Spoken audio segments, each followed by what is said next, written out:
What's good, ladies and gentlemen? Welcome back to the Stoner channel, man. Boy, do I have a video for you today.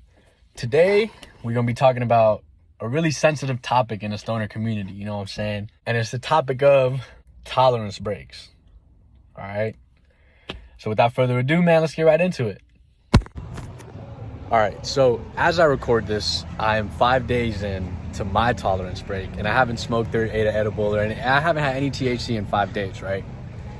And it's been a trip, man. It's been an experience. So this video is just gonna talk about tolerance breaks, why they're necessary, and my experience with mine right now and previous ones. All right, so let's get it. All right, so what is tolerance and how does it work? So the way THC works in your body, if you smoke or take an edible or whatever, right? Whatever way you consume cannabis, the way the THC works is that it binds to your CB1 receptors in your brain, and they're all part of the endocannabinoid system, right? So THC binds to these CB1 receptors, activating them, and over time, as you use THC like more and more and more often and more often, and you know, if you keep upping your dosage, you're gonna build up a tolerance, which basically means that it's gonna take that much more for your CB1 receptors to fire off versus like getting high off of one hit. You know what I'm saying? I feel like oftentimes people forget that weed is just that. It's just a medicine, all right? And we got to treat it as such. And, you know, even for my recreational users, I feel like this is not talked enough about in the cannabis community. And it is, so every stoner will tell you, like, you know, it's impossible to get addicted to weed, right? Oh, it's scientifically impossible to get addicted to weed. Sorry, you guys can hear the waves in the background, man. Sorry if that's like causing any extra background noise. But every stoner will tell you, like, oh, you can't get addicted on weed, right? You can't get addicted to weed like you can alcohol and other various things. But you can build a dependency on it, right? And that's something that you don't want. And in anything, like you don't want to be dependent on anything in order to live your life. And if weed makes you feel like that, hey, maybe it's time for a tolerance break. But yeah, let's get into my experience with the tolerance break, man. My 5 days, you know what I'm saying? Let's get it.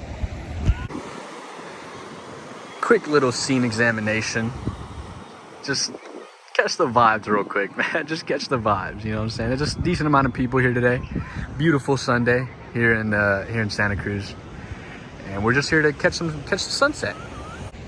All right, so we had a quick change of scenery real quick. I wanted to come watch the sunset right here, you know what I'm saying? The vibes just felt right. It was a clear day. I can't wait to show you all this shit. It's gonna look real nice. The next topic, or the next part of the topic, which is my experience with my tolerance breaks and such. So for me, I guess in this most recent one, the hardest thing in any tolerance break, I think the hardest thing is like the first couple of days, because that's when you're gonna really feel like you're not using it and shit's just gonna be boring. And that's how it is right now, right? But as the days go on and you get like day 3, 4 of your tolerance breaks, I feel like vivid dreams are probably gonna happen. If you're a heavy user and you like just quit cold turkey, you're gonna be prepared for vivid dreams. Like I said, you don't want to depend on anything to live your life, you feel me? So yeah, man. Currently I'm feeling good. I feel like I'm gonna do a week, which is solid. Maybe a week and a half, I don't know. We'll see how I feel after a week. But I feel like a week is cool for me. I just wanted to give my lungs a break, man, you know? Fuck. But yeah, I got my one wheel today. And I haven't rode any of these trails, and they go like all the way down that way. So let's see where we can catch the sunset. I'm gonna get you guys some views real quick. Wow. And then as far as my previous tolerance breaks go, I feel like my most recent tolerance break was probably my easiest. And that's only because I've had multiple, I've just had multiple days of reflection. Let's just call it that. And I don't know, I've come to realize that my relationship with weed is a balance to it. You can't overdo it, because you always, I can't not do it like forever, because it's just, everything's like so mundane and boring without it, right? And it just makes me feel good. But as far as overdoing it goes, the tolerance breaks for sure help with that. And it just, makes you realize that you can function without it. And this, if you're watching this and you're thinking, oh, do I need to take a tolerance break? This is your sign. Go ahead, take a tolerance break.